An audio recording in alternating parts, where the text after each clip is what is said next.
Welcome to NFL draft season. Round one took place last night of the most offense-heavy round, or one of the most offense-heavy rounds of all time.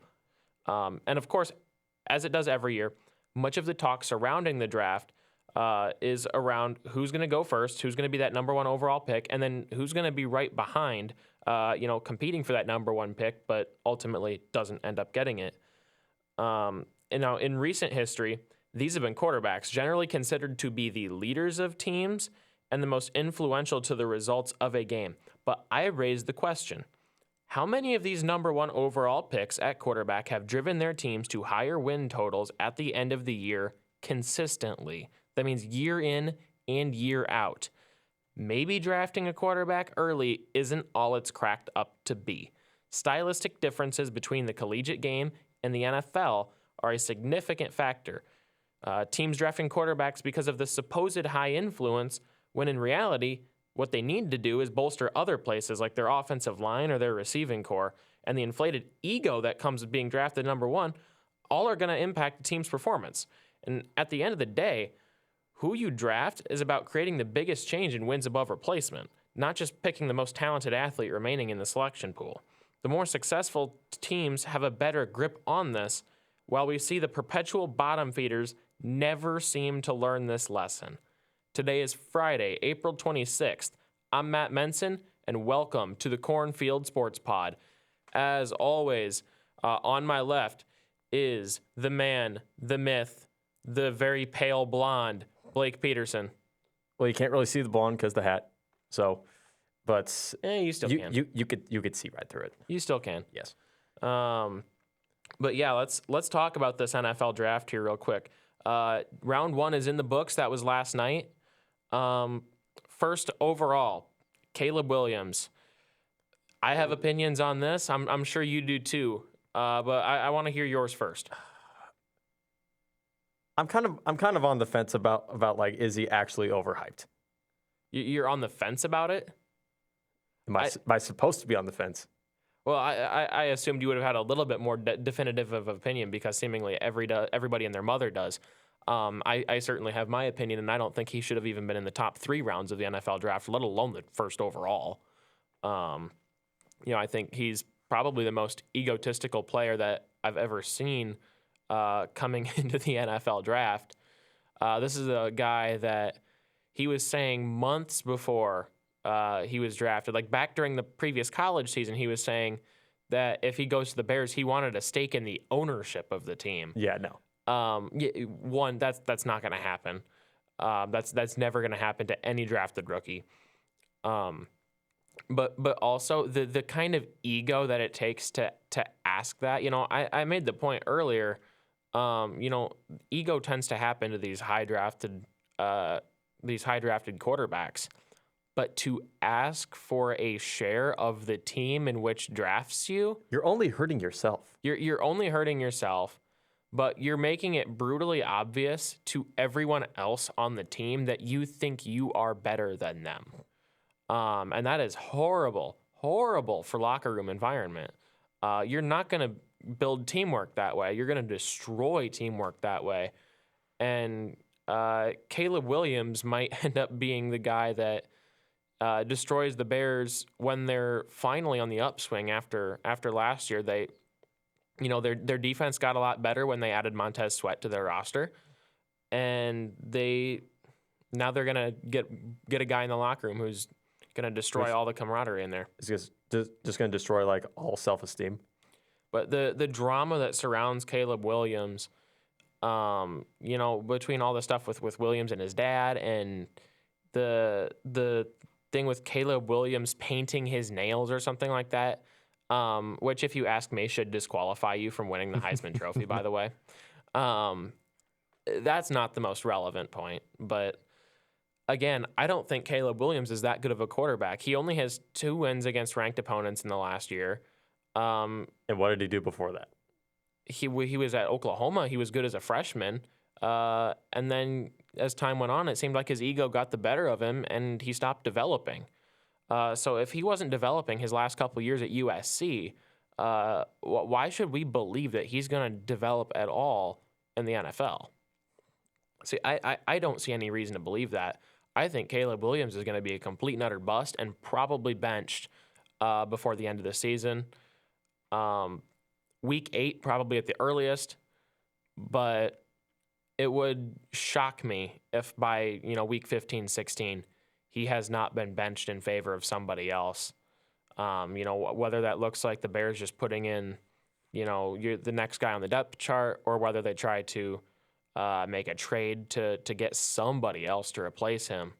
Unless the Bears are actually like in that part of the season where like we're terrible, then I don't see him starting. I never see him starting. He'll start day one. You don't number 1 overall draft someone and not start them immediately. But I think that's part of the contributing factor with the ego problems that you see among these top draftees. They get drafted that high, they're pretty much guaranteed a slot as a day 1 starter, and that contributes to the ego because they're a day 1 starter already and they haven't earned anything, which doesn't help.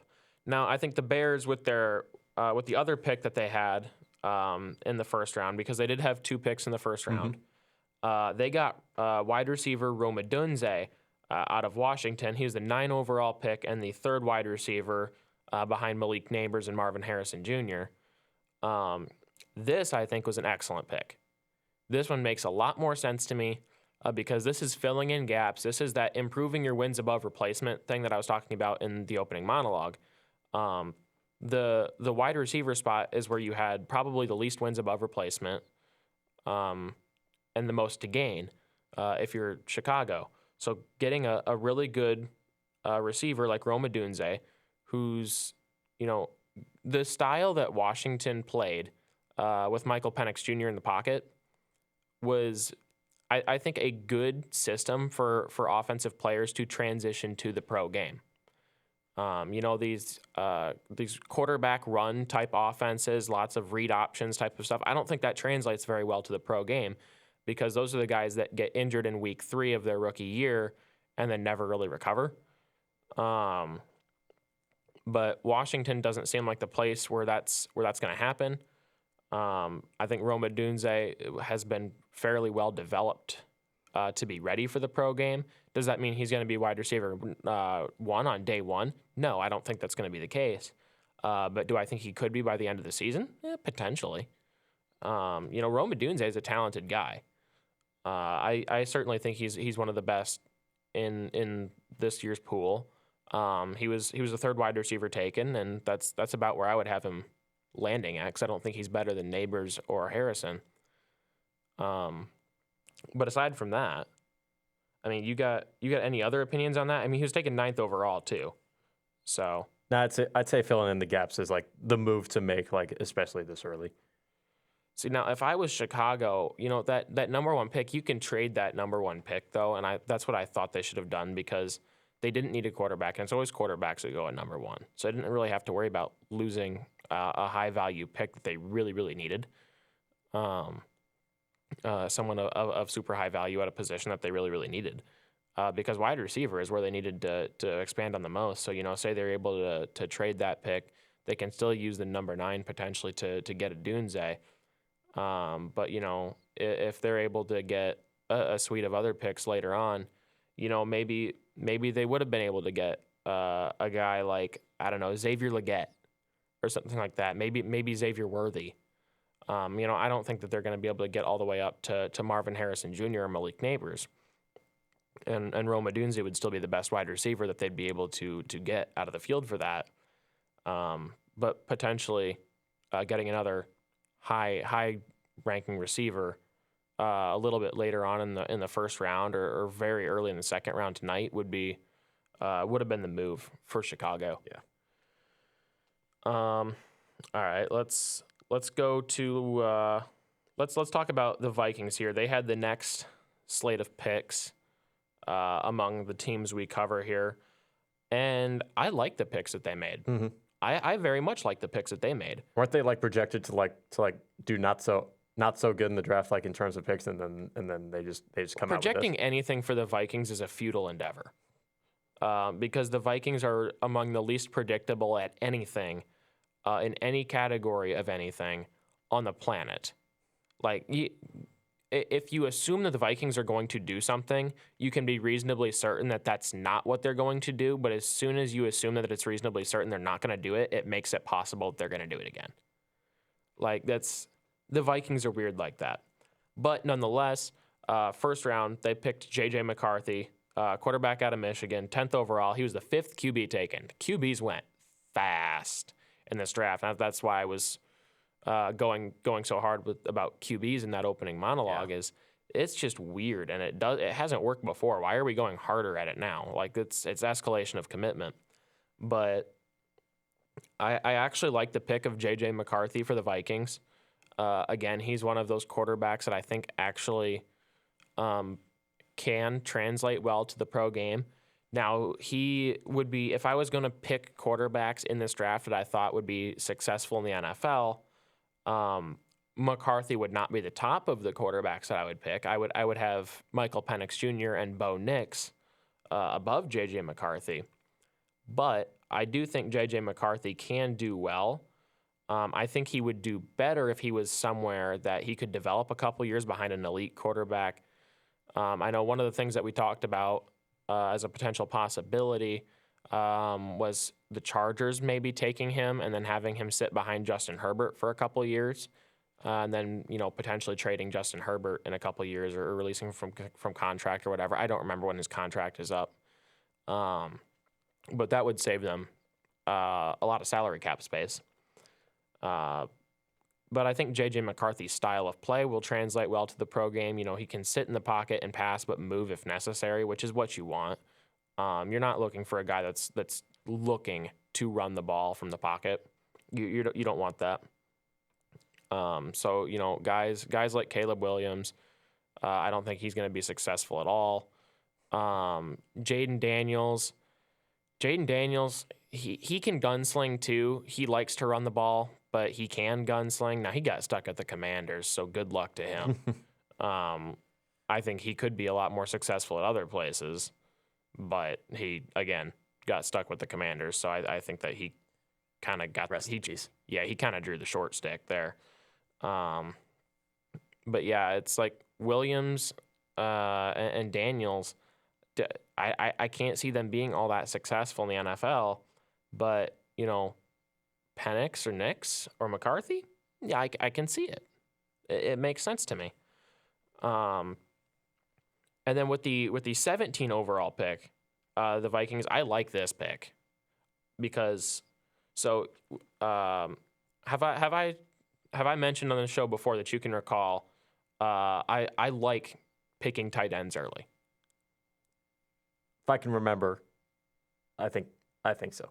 Because picking tight ends early, tight ends, I think, are one of outside of maybe your center, are actually going to be one of the most influential players on the field, because your tight ends are having significant roles in both your run play and your pass play, and they can have significant impact on your pass play in multiple different ways, depending on whether or not you've got them blocking or running a route, because you can have them do either one. They're a very versatile position that affects essentially everything on the offense, with very little that they don't actually play a role in. So getting Dallas Turner out of Alabama, is he Brock Bowers? No, he's not Brock Bowers. But the tight end slate this year was not as good to draft from. And, there's no Sam Laportas this year or anything like that. And as far as tight ends being available, in the trade markets or in free agency, there isn't much to work with either. Mark Andrews, Travis Kelce, George Kittle, they're not going anywhere. So, if you need a tight end improvement, this is the way to do it. Dallas Turner out of Alabama, 17 overall, second tight end overall behind Brock Bowers, who went to the Raiders. I like it for Minnesota. I think this is a huge win. Round one for Minnesota. Fantastic job up in Minneapolis. You got any further commentary on that behind what I outlined? Nah, I just say I agree. Oh, you got to have more than that. Come on. Oh, well. All right, let's. I mean, Alabama's like a good school to take from, I'd say. They produce a lot of NFL talent. They're efficient. They do. And this is that last class that's going to be fully developed by Nick Saban. So, because now with Kalen DeBoer going to be the coach, we don't necessarily know what we're going to be getting at Alabama from here out. Let's talk about Green Bay now. They had one pick in the first round, like teams usually do, as opposed to the two that the Chicago and Minnesota had. This one confused some people, Blake. Drafting an offensive tackle, Jordan Morgan from Arizona, in the first round, when the Packers have been relatively solid on the offensive line in the last year. Like, that wasn't one of the big gaps they needed to fill. What should they have gotten? In my opinion, I thought what they really needed was a wide receiver. Wide receiver, or maybe potentially a tight end, someone else for Jordan Love to get the ball into the hands of, especially because they've struggled with having targets for Jordan Love.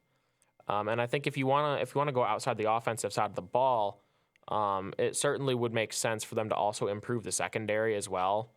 Because if Alexander is going to be injured for 3/4 of the year, at most he's helping you win 5 games, 4 or 5 games, depending on how you round.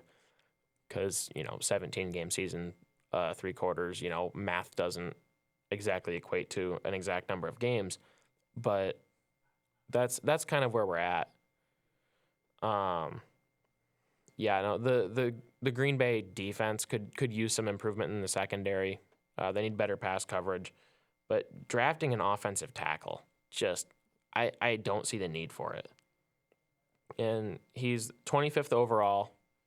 He's the 7th offensive tackle to be taken. I don't know. What are your thoughts on this? I just wish they would fill in the spots like where they actually need people. And like you said, like they need like people like wide receivers, so they can actually make Love efficient. Right. This is another slot in there where I think they probably could have been better off with someone like Xavier Worthy or Xavier Legette, who were also taken in the first round after they drafted Jordan Morgan. I think that would be a better addition for the team. I think that it would be a better difference in wins above replacement. If you look a year, 2 year, 3 years from now, I see more long-term potential from Xavier Worthy and Xavier Legette. Let's talk about the Chiefs draft pick, because this is one that I think they nailed for their slot in. No doubt. For their slot in the draft, the 28th overall pick. You're not getting any of those really, really top guys. You're not going to get the first guy at any position that's worth drafting in the first round. But you got the guy at the position that you desperately needed to fill the most. We have been talking about how the Bears or the Packers probably should have picked Xavier Worthy. Well, the Chiefs got him. Mm-hmm. The Chiefs needed a wide receiver.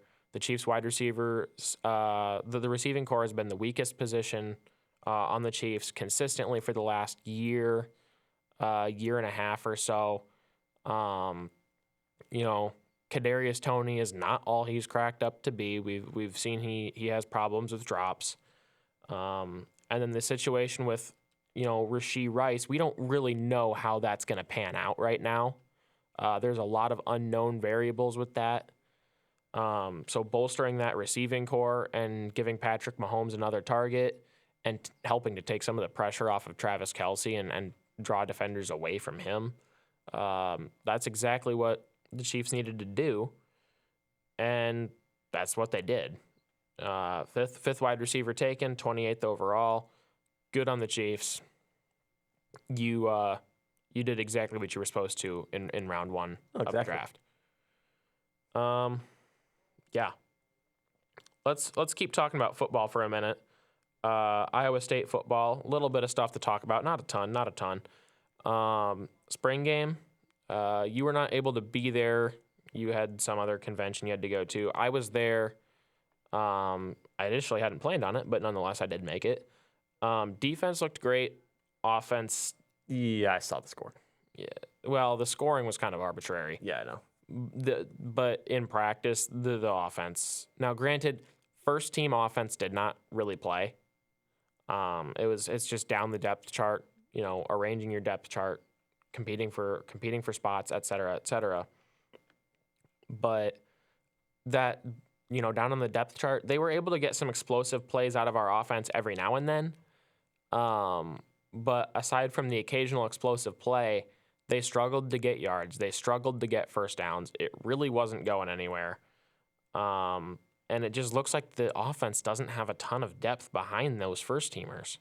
And I get that the team is young, but the defense is young too. And the defense was looking fantastic.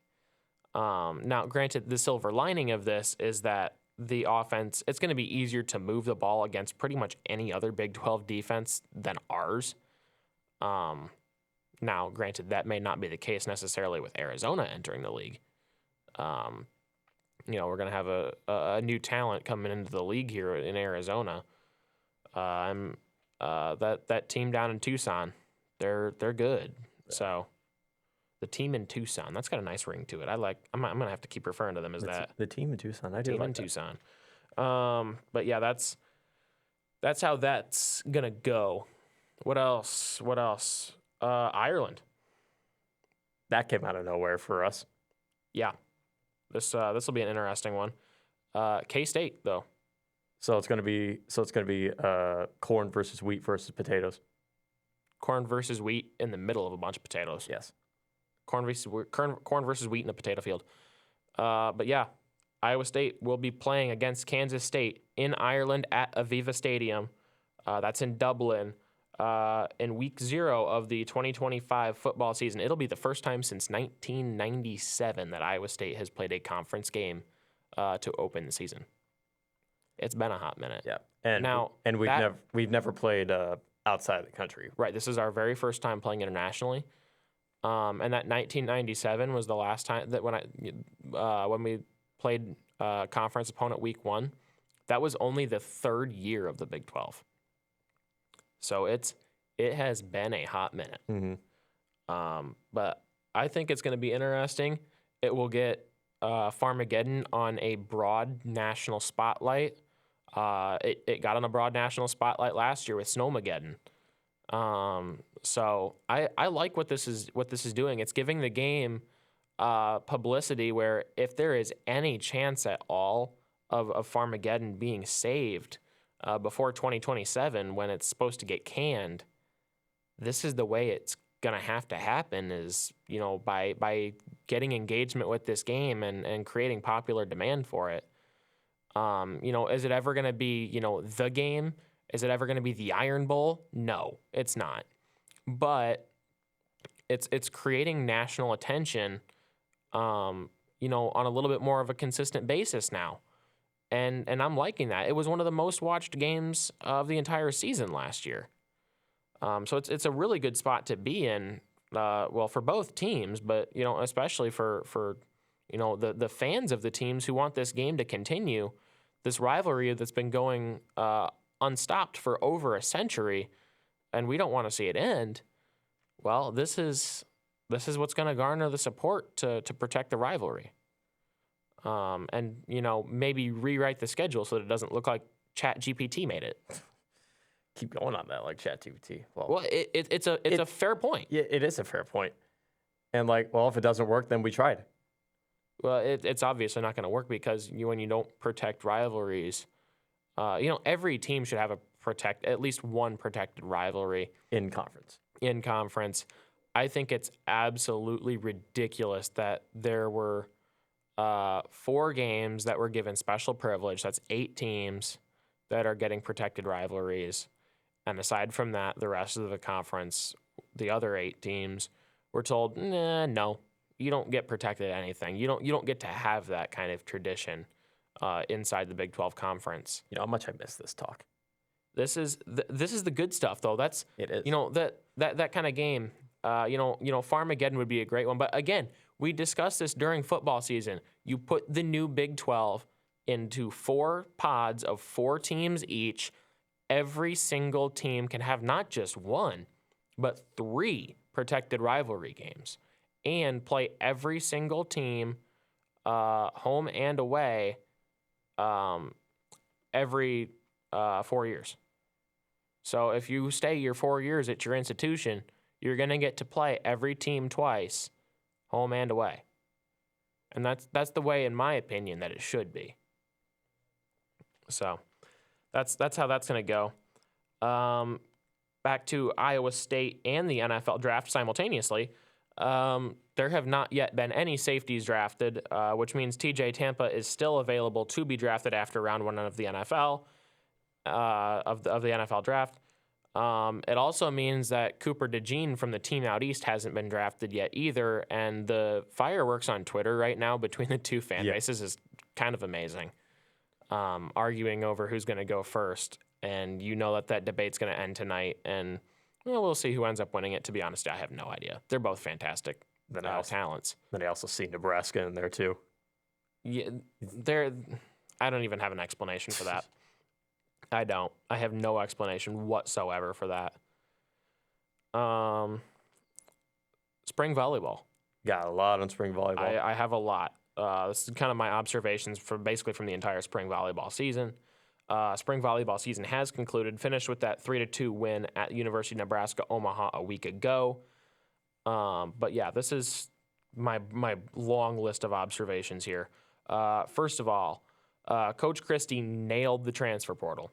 We definitely got those middle blockers that we absolutely needed. That is precisely what we needed. That was where we lost really all of the talent that we lost after last season.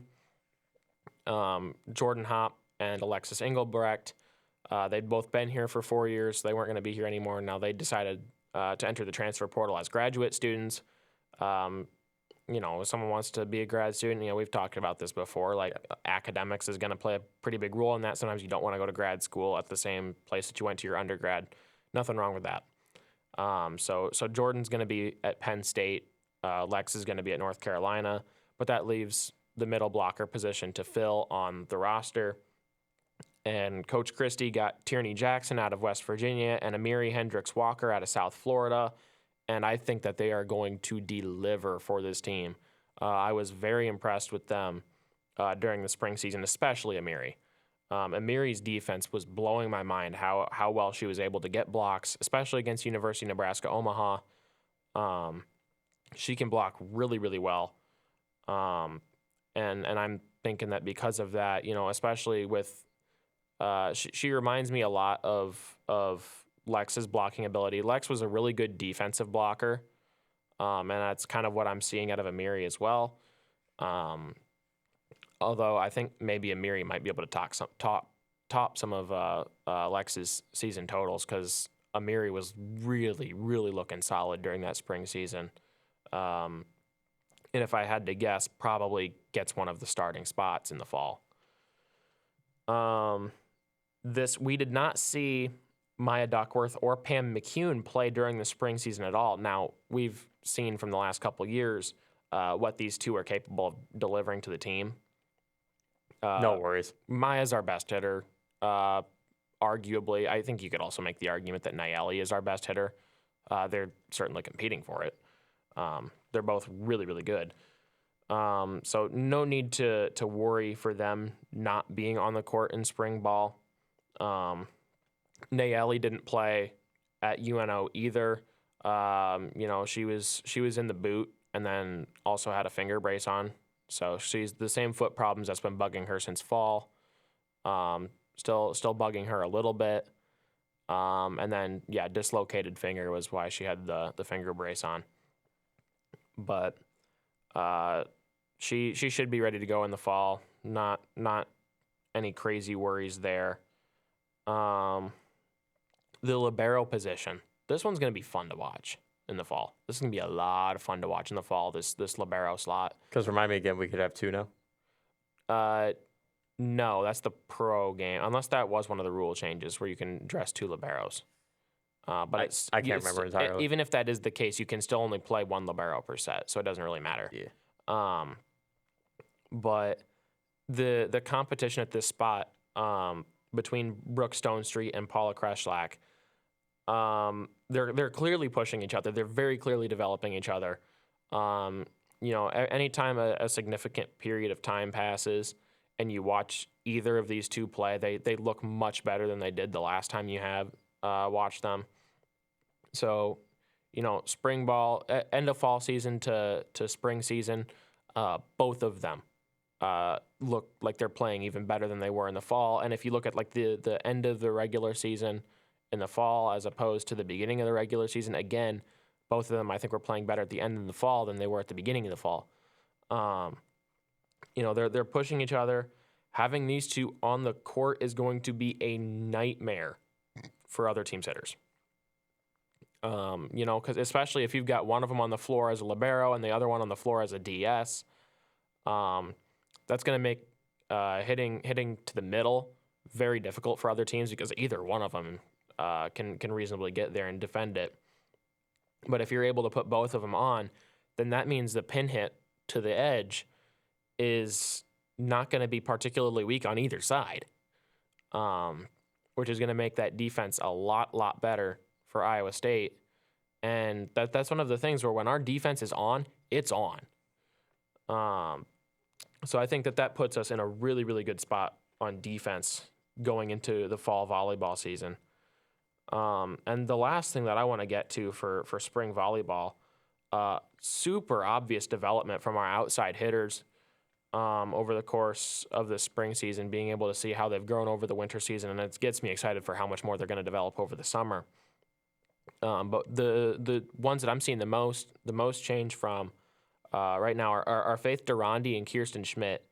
Now it's been a while since we've really gotten to see Faith take a lot of swings from the front row because during the fall season they were more or less using her kind of like a defensive specialist who could hit from the back row occasionally.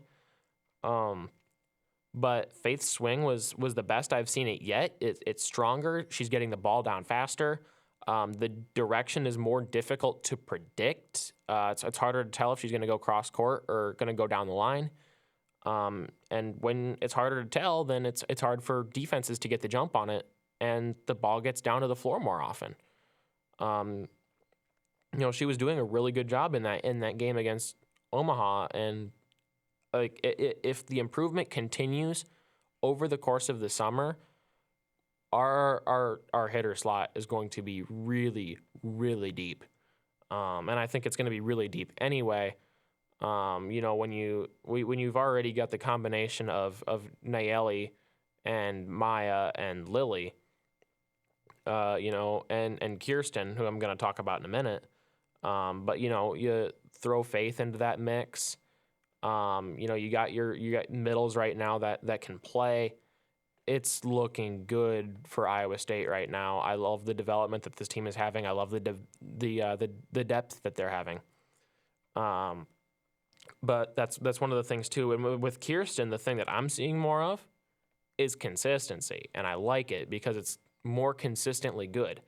During the last season, we saw flashes of it during some games, during a set here or there.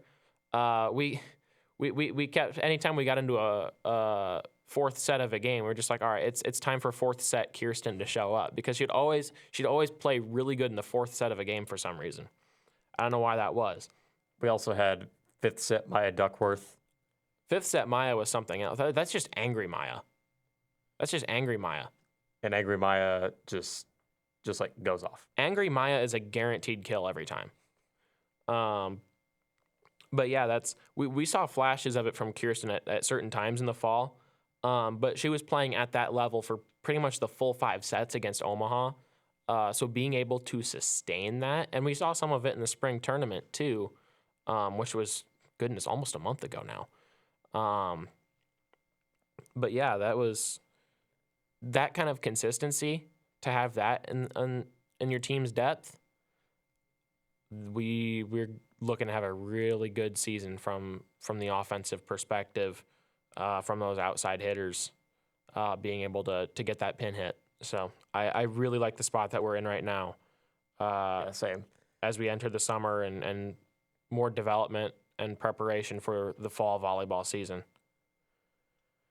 Softball, Blake. Softball. not a very good showing against BYU. We got swept by BYU because Ouch. we were on our road trip in Utah. So to cap that off, we did have a win against Utah Valley, 4-2. Then we came back home to play St. Thomas for the first time in our program's history. We won that one 12-7. That's a lot of runs in a softball game. That is. It's like I usually see those numbers like playing against like Oklahoma or Texas.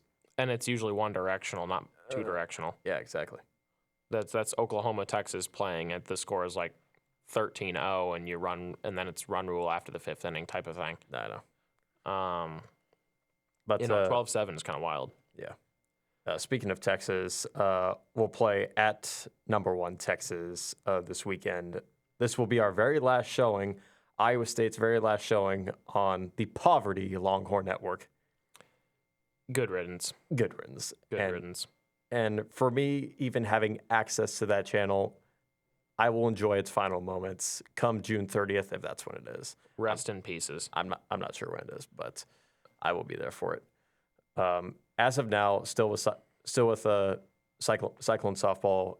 No set date for the Cyhawk softball after it was postponed.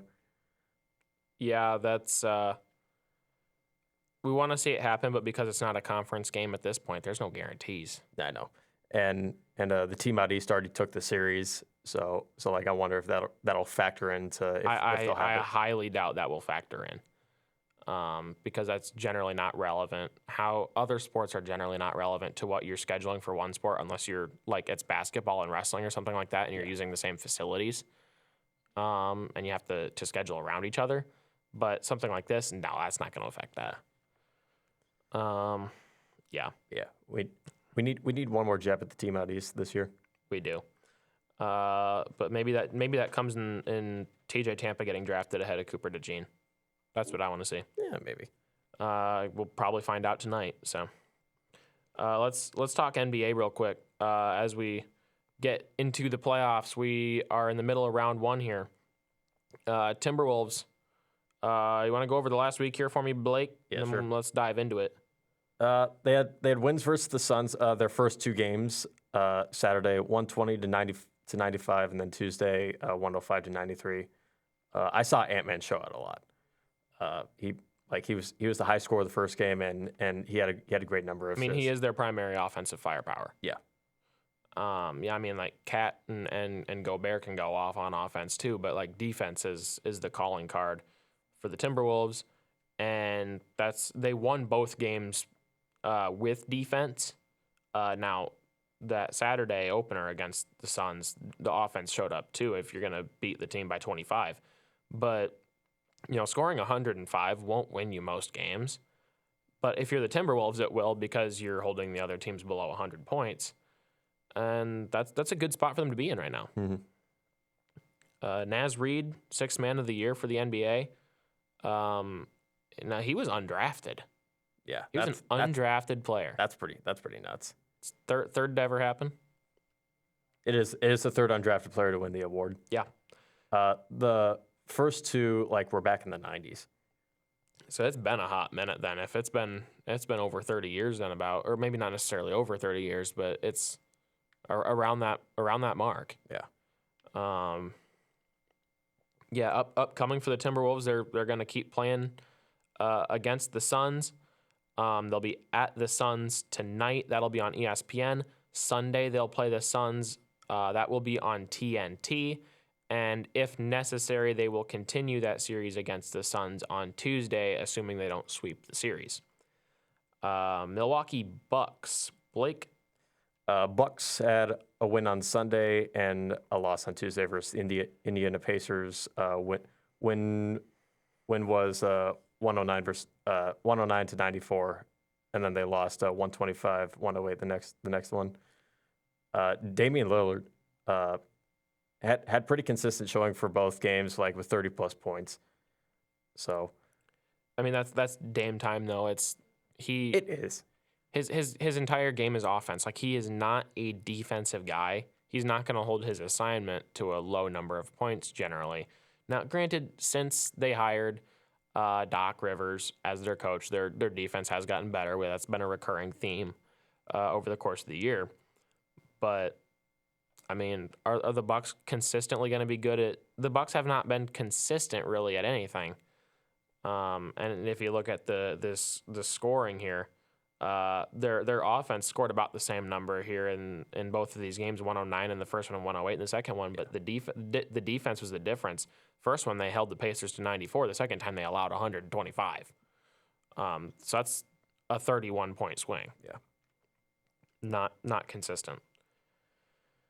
So that series is split right now. They got 3 games left in that series, at minimum. Mm-hmm. Could be more. But the first one will be tonight at Gainbridge Fieldhouse. That will be at Indiana on ESPN. Tuesday they will be on TNT. And then next Sunday, they will host back at the Fiserv Forum. And then, if necessary, they will be back at the Pacers on that next Thursday. The Bulls, unfortunately, their season is over. It ended less than 24 hours after our last episode, and that was just kind of brutal. So the season is over. Season's over for the Bulls. Lost at the Heat, which eliminated them from the play-in tournament, despite Jimmy Butler not being there and the Heat being significantly weaker than they otherwise would be. The Bulls' offense just did not show up at all in that game. And the Bulls really had no excuse to lose that game with Miami not having Jimmy Butler. But here we are. So, Bulls season is done. Depression Bulls.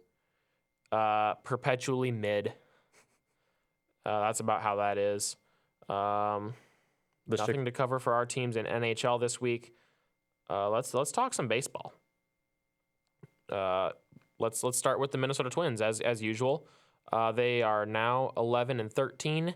They are 4th in the AL Central. They took 2 out of the 3 games in their series against the Tigers, and then swept the White Sox. Yeah, that's just no surprise. It surprised precisely nobody, because the White Sox stock and trade right now seems to be getting swept, and we'll get deeper into that in a second.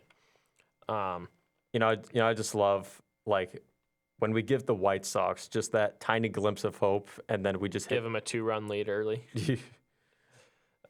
Julian and Jeffers get back-to-back dingers. That's the second time this season that's happened for the Twins.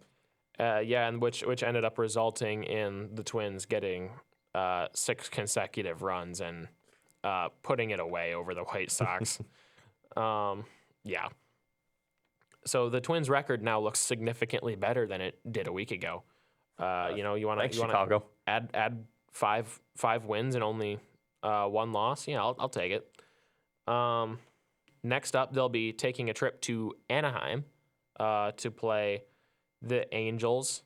Or am I allowed to say that they're going to take a trip to Anaheim to play Mike Trout and a bunch of other people? Yeah, well, Mike Trout is that team. Like the identity of that team is like they're the Los Angeles Mike Trouts. Yeah, that's what they are. Other than that, they only have 1 Mike Trout and then just some guys.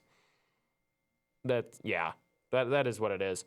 The Twins should be able to pick up some wins in Anaheim, and then they take a trip to the south side of Chicago to go get 3 more wins against the White Sox. Speaking of the White Sox, swept by the Phillies, swept by the Twins, and historically bad. They are 3-22. When was the last time we saw a winning graphic on their social media?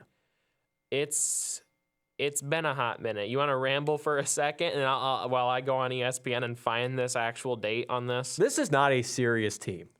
No, it is not. It's my high school baseball team who is sometimes bad in and of itself can beat these on a consistent level. Yeah, it's okay. Their last win was April 17th. That's over a week ago. That win against Kansas City. If Iowa State baseball was risen from the dead, they'd destroy the Sox. Wow, that might be a stretch. That's a hot take. I'll still Just stand with because the talent disparity between MLB and the collegiate game is probably, I would probably say, a higher talent disparity between pro and collegiate of any other sport. Because of how robust the minor league system is with baseball. it. Could my Fond du Lac Dock Spiders beat them, even though they were in a losing season last year? No, they could not. Considering those are like high school players. Nah, it's a collegiate level. Well, it is, but it isn't because it's a scouting league. But either way, the next up for the White Sox, or well, before we go to next up, so I mean, ESPN does their power rankings. They're last in ESPN's power rankings. But if 31st in the league was an option, then I would put the White Sox there and just skip 30. Because holy smokes, these White Sox are historically bad. They might very well be on pace to have one of the worst seasons ever. And the only good player on their roster might be Garrett Crochet, who's a starting pitcher, which means you have your one good player on your roster available once every 5 games. So 4 out of 5 games, 80% of them, you have nobody good playing. It's not good for the White Sox. It is a bad look for the White Sox. Just right that now. one out of every 5 games You have a slight chance. Slight. You go from having a 0% chance to a very slight chance with a team that still can't hit. But if you get yourself into a pitcher's duel, at least you got a chance. I mean, with Twins as they were leading 2-0. Nope. Yeah, that's pretty much how it went. But it wasn't Garrett Crochet that lost the game. So that's yep. But next up for the White Sox, they will have losses to the Rays and more losses to the Twins. That's that. We all know that's how it's going to go. They're not sweeping anybody. Yeah. Royals, Kansas City Royals, 16-10, second in the AL Central. They lost their series with the Orioles, 2-1, and then they had a 4-game stand against Toronto, which they took 3-1. The Royals are looking good right now. They are. They're looking kind of dangerously good. After the season they played last year, ain't nobody expecting them to play this kind of season, but here we are. I don't remember what exactly their win total was last year, but they got to be like almost halfway there, if not more. Yeah, no. Yeah, it's kind of crazy. At this point in the season, they're way on pace to blow their win total out of the water. And honestly, looking kind of like a wild card team right now. With and in some divisions they'd be taking their division, but we got the Guardians to worry about right now, who are just popping off. Which we need to talk about how good the AL Central in general is right now.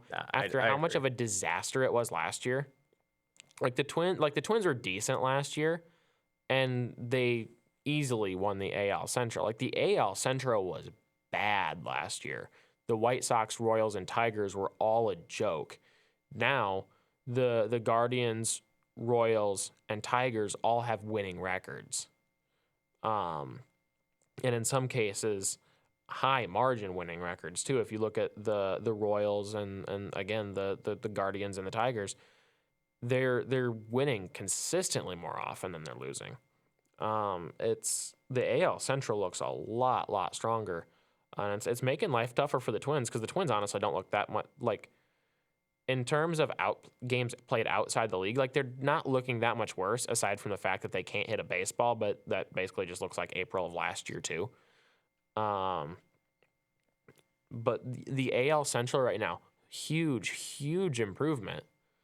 So maybe that makes them more competitive when October rolls around. Mm-hmm. I would like to see that. So. Well, actually, I would, but I wouldn't. I would like it if the Twins were doing good.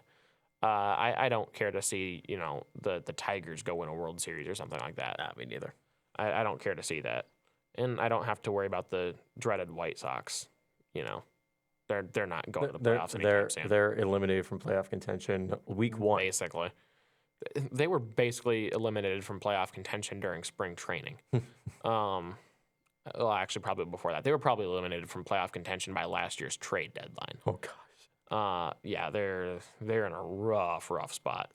But yeah, that's where we're sitting at. And the AL Central, though, don't sleep on them this year. They're a lot better than they were last year. And well, the NL Central looks very similar to how it looked last year. You know, Brewers sitting on the top, Cubs right behind. Cardinals are still the league's retirement home. Yeah. Not much has changed there, with the biggest differences being, you know, in the last week, you know, they played some games that they hadn't played a week ago. Brewers swept the Cardinals, which I guess doesn't really surprise anybody, but, you know, I suppose it probably surprised some Cardinals fans who, for some reason, still think that they're better than they are. Poor Cardinals. Yeah, they should be better than they are for some of the players that they have on that team, but it's just old and washed, past the prime. The Brewers split the series with the Pirates, and I mean, the Pirates are an interesting team this year because they can play really well, or they can be a disaster to watch, and you really don't know what to expect from them. Yeah, just sloppiness by the Pirates. Like the Brewers just took advantage of that. Which that's what you want to do. You know, teams committing errors and things like that. You know, use that to advance on the bases. Use it to score those unearned runs because those will win you games. Jacob Uni's sent to the hospital after getting injured. That's a tough one. That is a tough. That's a tough one for the Brewers right now. But up next for the Brewers, they're going to be playing the Yankees. After that, they got their series with the Rays. Let's go to the Cubs real quick. Half a game behind the Brewers in the NL Central. Split the series with the Marlins. Swept the Astros, as seemingly everybody is lately. Astros on that 8-game losing streak. Oh boy. Careful, you're going to turn into the White Sox. Yeah, not looking good for the Stros. I know. But I got to talk about Pete Crow Armstrong, because like Pete Crow Armstrong, he's making all the headlines with the Cubs, first pro game and he goes yard. Yeah, and like I recognize it because he comes from my place of work. Yeah, I mean he was called up from the Iowa Cubs and for 10 days, like after Cody Bellinger injured his ribs. Yep. You know what's kind of wild? So the Cubs, they traded Javi Baez to get Pete Crow Armstrong. Javi Baez, in his first pro game, went yard. And now Pete Crow Armstrong did the same thing. That's nuts. It is kind of cool. But yeah, it gets people's attention to go yard in your first MLB game. And I remember last year, Eddie Julian did something real similar. The game where he had his first hit, he actually had his first home run later in the same inning. They batted around. The Twins batted around in that game against the Yankees. I was going to say, who'd they play against? They batted around against the Yankees, and Julian had 2 hits in 1 inning. The first one was just a base hit. The second one, he went yard. So, but the Yankees defense was just... Ooh. That was, I can't remember who was pitching in that game. But yeah. Next up for the Cubs, they will be at the Red Sox. That will be the Sunday night baseball game on ESPN for Sunday's game anyway. And then after that, they will have a series. They'll take a trip to New York, to Long Island, and they will be playing the Mets at Citi Field. Blake, Cardinals, mentioned them briefly, swept by the Brewers, but the league's retirement home did get a couple wins against the D-backs. Yeah. So. And along the explain why it's the league's retirement home, because it's a bunch of old washed players. Old washed players, gosh. It's a bunch of old washed players that are past their prime Oh boy. and are getting seriously overpaid. I don't understand why the Cardinals do this, but here we are. They're going to have their next series versus the Mets, and then they will also host the Detroit Tigers. Please give the Tigers some L's, please. I want the Twins to pass them in the AL Central standings. Well, that's one reason to root against the Tigers. Yep. But anyways, make sure that you follow the Cornfield Sports Pod on Twitter at C Sports Pod. Blake? You find me at BlakeAttack1846. You can find me at SFMattISU. Tap the follow button on Spotify, the plus button on Apple, subscribe on YouTube and Rumble. Hit that little bell if you like notifications. I do. This is Blake Peterson. I'm Matt Menson. Our producer is Vinny Cataldo. And this has been the Cornfield Sports Pod.